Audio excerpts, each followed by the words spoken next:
Welcome to MiConvert. In this tutorial, I will show you how to convert LWS files to STL format, completely free and online.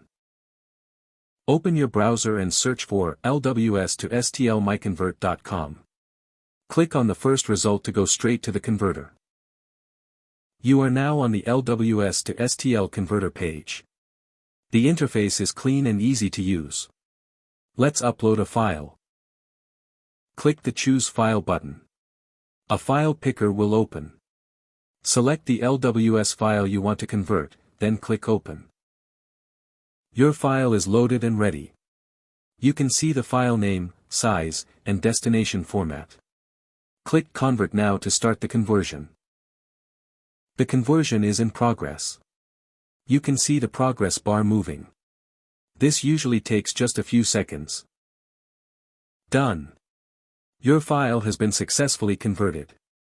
Click Download to save the STL file to your computer. That's it. Visit MiConvert.com for more free conversion tools.